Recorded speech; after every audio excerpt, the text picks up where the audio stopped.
my name is Gerardo Ochoa, and today I will be speaking about immunity and how immunity can be removed due to wrongdoing. As public administrators, our work is our calling. To serve the public and advance the management of government in order to better serve our communities is something that is not only emphasized in our studies, but in the commitments to the institutions we serve. Yet, in serving our communities, the fear of the repercussions for doing our jobs can be a real fear, especially when delving into some more sensitive issues which affect our communities. As discussed in our readings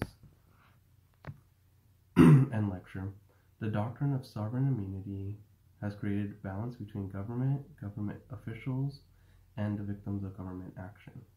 It is because of the doctrine of immunity that we as public officials are able to complete our duties without the fear of being sued, while also taking into account the violation of citizen rights and administrative malpractice.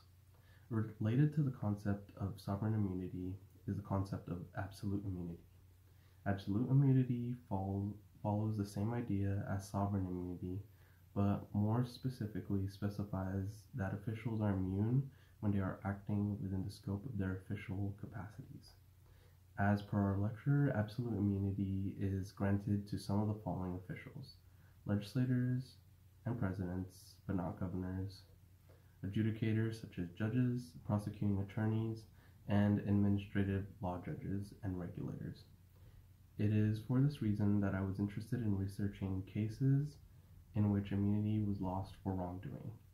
In researching the matter, a number of cases concerning this matter were found, but two cases specifically which emphasized absolute immunity were the case of Stump v. Sparkman and the case of Harris v. Harvey.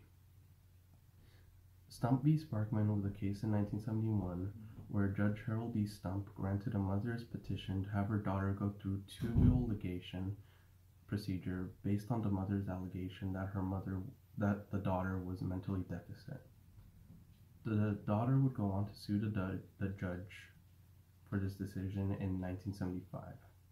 The U.S. Supreme Court would go on to hold that the judge could not be sued because the decision was made within the scope of his duties. This case falls in line with the doctrine of absolute immunity, which was previously described. Despite the horrific ramifications that the judge's actions had, the judge was still immune because they had acted within the scope of their official duties. This is in contrast to the case of Harris v. Harvey.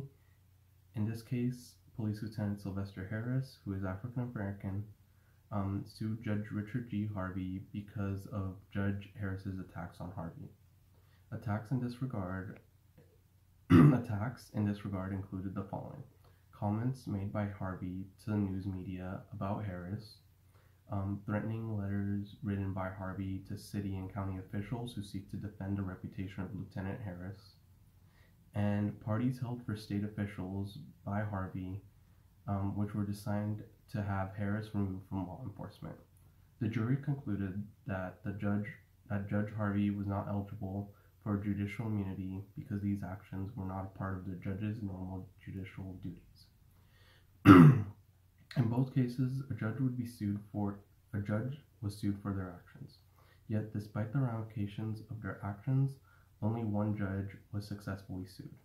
While the law is not perfect, the doctrine which allows for this to happen also allows us as public administrators to perform our duties without fear. As public administrators, it is our duty to serve the public. How we choose to do that is up to each and every one of us. Yet it is also up to all of us to ensure that this gross negligence is not the one thing that is associated with the new generation of public administrators that we seek to usher. Essentially, the doctrine of immunity allows us to do our jobs. How we choose to do our jobs and the things that we decide to do with our jobs can vary, but ultimately it is up to us, in a sense, to keep that moral high ground. Thank you.